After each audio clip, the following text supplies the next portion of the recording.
What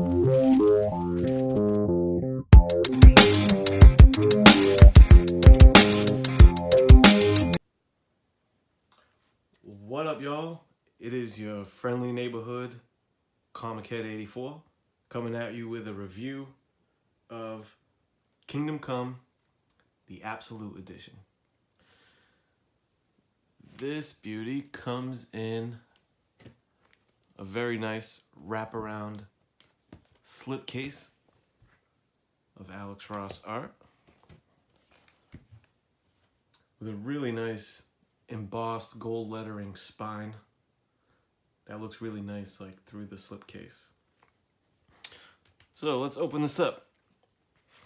I'm very happy with this book. Please excuse any awkward glares and things like that. I'm realizing with this video that lighting is hard. So there we have the cover of the book. Very nice black finish, more gold embossed lettering.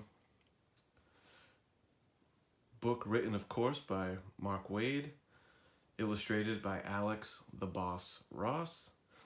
This has a cover price of $99.99. You can find it on Amazon for around 69 bucks and on in-stock trades for about $58. Of course, in-stock trades, you just can't beat their prices when it comes to graphic novels, absolute editions, omnibus. So if you're not up on that, definitely hit up in-stock trades. I happened to pick this up from my local comic shop because my guy gave me a pretty decent price on it. I paid pretty much the Amazon price, and I was happy with that. I got the instant gratification. So, in this book, besides the story, you get a couple of cool things. In the very beginning, you have an introduction written by Elliot S. Maggin. Elliot was the author of the novelization version of Kingdom Come, and he wrote a little intro to the story here.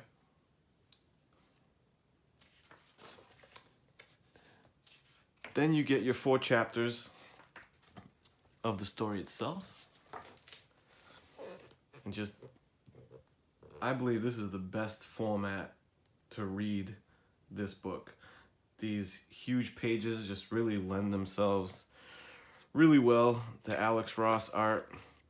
You know, you get certain splash pages that when you see them, they're pretty much, you know, look like a museum piece when you come across them. I was trying to find one, but I probably won't.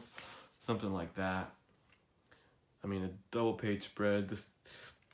Every time I come across a page like this, I usually stop in my tracks for like 5 minutes and just look at all the cool little things he's doing in the piece and just kind of admire that baby before turning the page. So very, very cool. So first 4 chapters, and then including the epilogue at the end, which didn't come with the original story. But I don't think it's new for this Absolute Edition. I'm pretty sure it came out with another collected edition of this book. But a pretty cool little epilogue of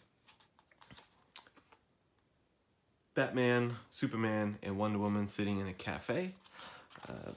But I'll save that. I'm gonna stay spoiler-free on the opening product review of this book. So as we get into the goodies that they've added for this Absolute Edition, I wanted to run you through those real quick. I'm keeping my place with 90s Marvel cards just so I can reference them quickly. The memorial page is basically a little key to some of the cover images. All the characters on these pages are numbered, and you can reference here who they are because there's so many characters in this book. So that's the first little goodie. And then from there you get frequently asked question section with Mark Waid.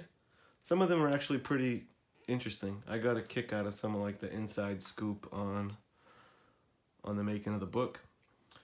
So that was cool and worth a read.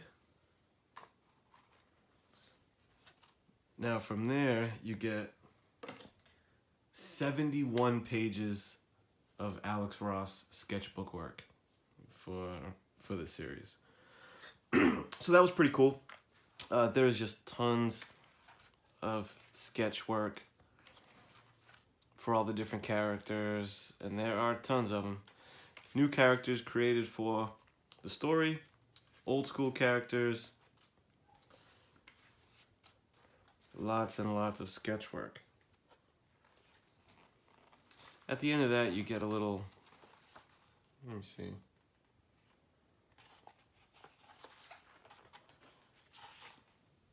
This part's cool. Keys to the Kingdom, which is actually like little, they point out Easter eggs, I guess is what I call them. Easter eggs throughout the story.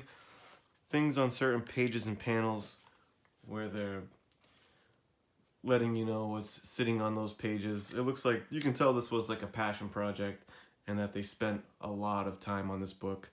And of course that has to be the case when you get a guy like Alex Ross, who's exclusively a cover artist. You know, he is that for a reason, because it takes a lot of time to paint artwork like this. So this was obviously not going to be a monthly book or anything like that, considering the time it must have taken to illustrate an entire comic series with this kind of work. So I'm sure with all that time it took, he included lots of little gems here and there.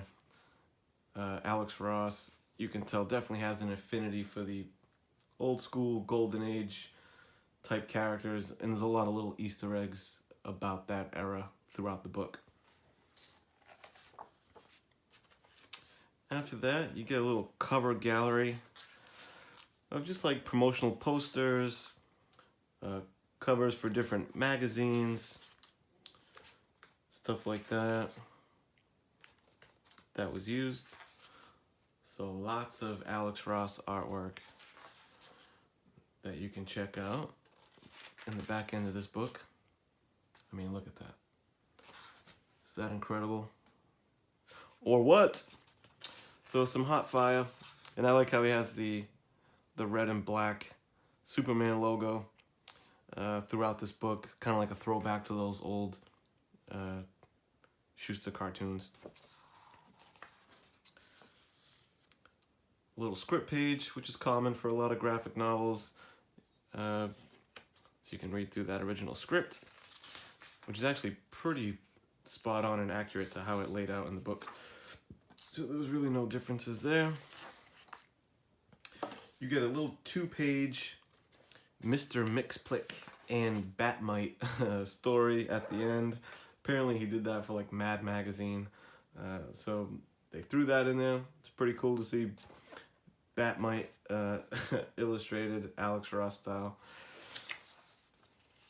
And then towards the end here, generations. As you can see, this is like a family tree, because with this story set in the future, there are just lots of descendants of heroes, and the son of this character, the grandson, the granddaughter of that one, successors to just different heroes, even if they're not related. So this gives you a breakdown of all the connections in the characters throughout the story, which is kind of cool. This is kind of interesting. As you know, Alex Ross's style, he's using real life models for the characters that he's painting, and he gives a shout out to like his 4 main people that he used as models. The guy who he uses, Frank Casey, who I guess is another comic artist that he's known for a long time, who is his Superman model, is, you can clearly tell why. The guy totally has a Superman build. I believe this guy was the Batman model. Lisa Biederstadt was Wonder Woman, and probably a lot of different female characters. And this guy Sal, he used as Captain Marvel Shazam, which you can tell in that picture with him smiling. His smiling face, you can see, is clearly used as a model for Captain Marvel. Acknowledgements, the normal stuff, and the very last page is a little something little excerpt written by Alex Ross's father, who is, the model for Norman McKay, the priest. Seems like he likes to do that. And Marvel's, I think he also used his dad as the model for the old man photographer, who was kind of our guiding character in that story as well. So there you have it. I wanted you guys to get a sneak peek at that if you were considering buying it. I know it's a heftier price tag. I wanted to let you get an idea of what would be in there. As you can see, I'm not sure the exact dimensions, but this baby is a good size. DC does absolute editions pretty well. This thing is very well made, and in my opinion, worth the money.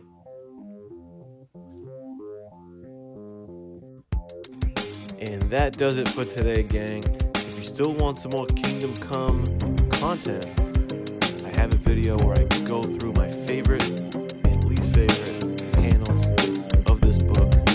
So check that out. Thanks for watching. Peace.